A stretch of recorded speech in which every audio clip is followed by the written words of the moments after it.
Om Swastiastu. Assalamualaikum warahmatullahi wabarakatuh. Salam sejahtera untuk kita semua. Om Namo Buddhaya. Yang terhormat kepada Profesor Dr. Iketut Darsana MPD Cons selaku pembimbing 1 saya. Yang terhormat kepada Dr. Kadek Suranata MPD Cons selaku pembimbing 2 saya. Yang terhormat kepada seluruh dosen Prodi Bimbingan Konseling Fakultas Ilmu Pendidikan Universitas Pendidikan Ganesha yang saya hormati. Sebelumnya, perkenalkan, nama saya Muhammad Iqbal, NIM 1611011002, Prodi Bimbingan Konseling Fakultas Ilmu Pendidikan. Di sini saya akan mempresentasikan hasil dari proposal saya yang berjudul Efektivitas Pendekatan Konseling Rasional Emotif Behavioral dengan Teknik Neuro-Linguistic Programming untuk meningkatkan self-difference siswa. Terbelakang dari proposal saya adalah pengamatan yang dilakukan oleh peneliti di SMK 1 Singaraja menemukan bahwa terdapat siswa yang memiliki self-difference rendah. Diperlukan upaya untuk meningkatkan self-difference siswa melalui bimbingan konseling. Lalu, menggunakan dengan teori rasional emotif behavioral dengan teknik neuro-linguistic programming. Berdasarkan dari hasil penelitian observasi yang dilakukan oleh peneliti di lapangan, yaitu ditemukan bahwa siswa memiliki karakter seperti 1, 3% siswa mengikuti karakter seperti tidak mengikuti perintah atau aturan-aturan. Sebaliknya, 2% siswa yang diobservasi melaporkan bahwa mereka acuh tak acuh dalam mengikuti perintah dan aturan. 2, yaitu ada 3% siswa menerima saran-saran dan pendapat dari orang lain atau temannya sendiri. Namun sebaliknya, 5% siswa yang tidak bisa menerima saran-saran dan pendapat dari orang lain. Yang ketiga yaitu 3% siswa mengikuti petunjuk-petunjuk serta mengerjakan apa yang diharapkannya. Dan sebaliknya, siswa tidak mampu mengikuti petunjuk-petunjuk yang diharapkannya, atau siswa ini malas dalam mengerjakan apa yang ia harapkannya. Selanjutnya, yaitu ada rumusan masalah. Rumusan masalah ini terbagi menjadi 2, yaitu ada perbedaan dan efektivitas. Yang pertama adalah, apakah pendekatan konseling rasional emotif behavioral dengan teknik neuro-linguistic programming dapat efektif untuk meningkatkan self-difference siswa kelas 10 SMK 1 Singaraja. 2. Apakah terdapat perbedaan skor kelompok, eksperimen, pretest, self-difference, dan post-test self-difference sesudah diberikan treatment konseling rasional emotif behavioral terhadap self-difference.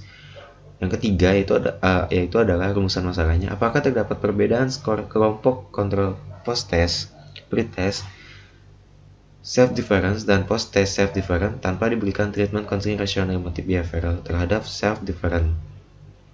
Yang keempat adalah apakah terdapat perbedaan skor kelompok post-test, self-difference, konseling rasional emotif behavioral, dan post-test self-difference control tanpa diberikan treatment konseling rasional emotif behavioral terhadap self-difference. Ada landasan teori. Landasan teorinya ada self-difference, teori konseling rasional emotif behavioral, dan teori teknik neuro-linguistic programming.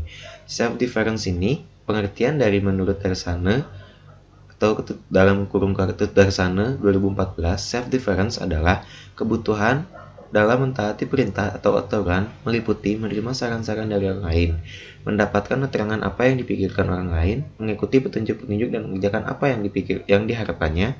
Lalu berdasarkan dari definisi tersebut, maka self-difference dapat diambil menjadi 3 indikator. Yang pertama adalah menghormati dan memahami nasihat dari orang lain, seperti menerima nasihat dari orang lain yang siswa anggap lebih berpengalaman ataupun nasihat-nasihat positif dari orang yang sekitarnya. Yang kedua, menerima perintah dan orang lain, mampu memahami pola pikir orang lain dan bisa mengerti apa yang diinginkan oleh orang tersebut. 3. Mengikuti petunjuk-petunjuk apa yang diharapkannya. Self-difference ini yang merupakan kebutuhan untuk mentaati aturan dan menghormati orang lain, merupakan sebuah kebutuhan yang terbentuk akibat dari perpaduan antara realitas yang dihadapi seseorang dan konsep atau pandangan seseorang terhadap kehidupan yang perlu dilakukan dalam hidupnya. Lalu selanjutnya ada faktor-faktor yang mempengaruhi terbentuknya self-difference. Self-difference tidak terwujud secara sendiri. Banyak faktor-faktor yang dapat mempengaruhi self-difference. Di antaranya adalah faktor internal dan faktor eksternal. Faktor internal ini adalah yang mempengaruhi self-difference. Yang dimaksudkan adalah faktor-faktor yang dari dalam diri seseorang yang muncul akibat dari respon terhadap realitas, rentan terhadap terjadinya kegagalan, dan muncul kesadaran dalam dirinya yang berupa kebutuhan dan mematuhi aturan dan juga keinginan untuk bisa mencapai cita-cita. Faktor eksternal. Faktor eksternal ini adalah yang mempengaruhi self-difference berasal dari lingkungan sekitar, yang misalnya pandangan dari orang lain terhadap diri kita ketika kita tidak melaksanakan aturan-aturan yang berlaku di masyarakat. Selanjutnya itu adalah teori konseling rasional emotif behavioral. Pengertian dari rasional emotif behavioral ini adalah menurut Gerald Correll dalam bukunya Teori dalam Praktek Konseling Psikoterapi. Terapi rasional emotif behavioral ini adalah pemecahan masalah yang fokus pada aspek pemikirannya, aspek berpikir, menilai, memutuskan, serta direktif tanpa lebih banyak berurusan dengan dimensi-dimensi pikiran ketimbang dengan dimensi-dimensi perasaan.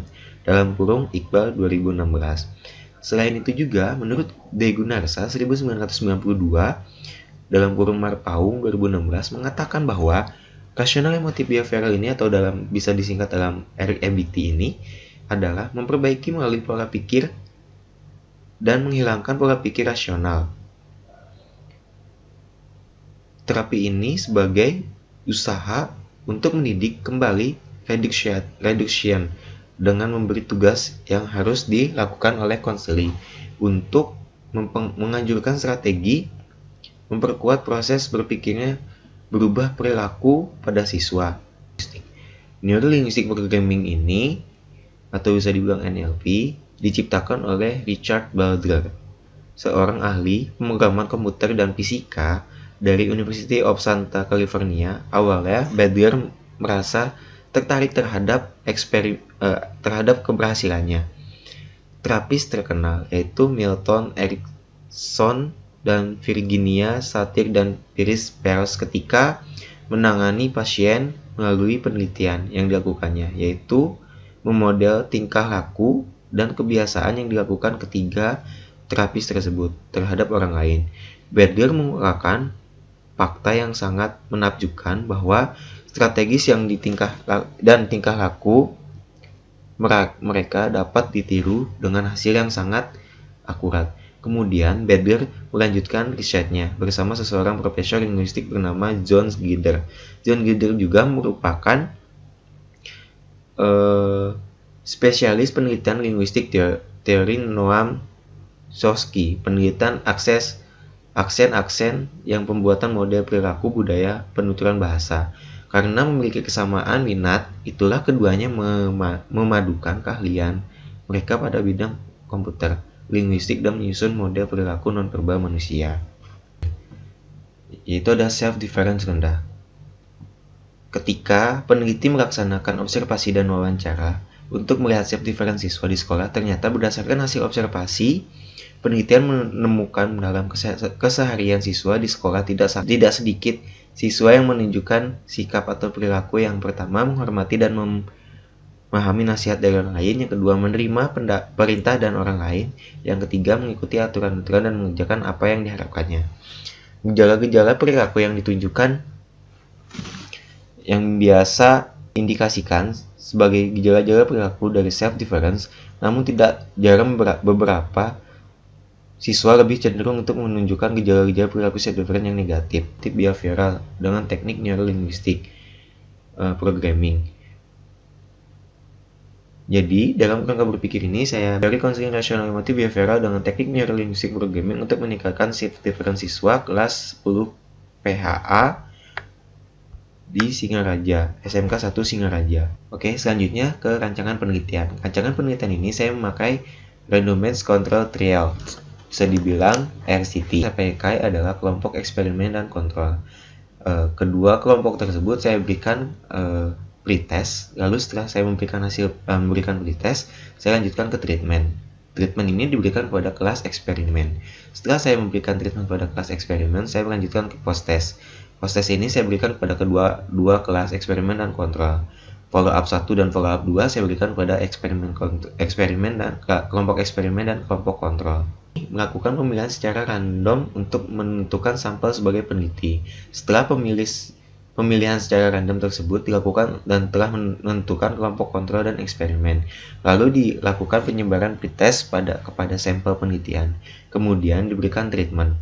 Pemberian treatment hanya dilakukan pada kelompok eksperimen saja.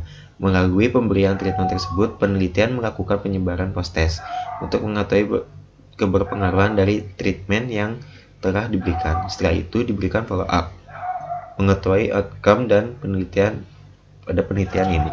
Sampel penelitian. Populasinya itu adalah seluruh siswa kelas 10 di SMK 1 Singaraja yang berjumlah 330 orang, atau bisa dibilang 330 peserta didik. Sampel ini saya gunakan pada simple random sampling seluruh kelas 10 PHA dan PHB yang berjumlah 76. Ini menjadi 3, yaitu yang pertama persiapan penelitian. Persiapan penelitian ini yang harus dipersiapkan adalah administrasi penelitian. Administrasi penelitian ini yang perlu diperlukan seperti surat-surat permohonan izin untuk penelitian di sekolah. Lalu pemberian penyusunan dan pengujian instrumen. Penyusunan pengujian instrumen ini diuji oleh uji pakar, oleh pakar ahli. Observasi awal. Lalu yang kedua ada pelaksanaan penelitian. Pelaksanaan penelitian ini adalah pelaksanaan konseling rasional emotif behavioral.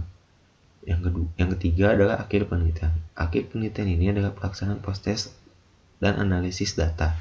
Ini adalah instrumen penelitian. Instrumen penelitian ini saya menggunakan 3, yaitu yang pertama skala self-difference. Yang kedua adalah buku harian. Yang ketiga adalah RPBK. Sekian dari hasil presentasi proposal saya. Jika ada masukan atau saran, silahkan diberikan. Mohon maaf jika ada kekurangan dari presentasi saya. Saya ucapkan terima kasih. Om Santi Santi Santi Om. Assalamualaikum warahmatullahi wabarakatuh. Salam sejahtera untuk kita semua.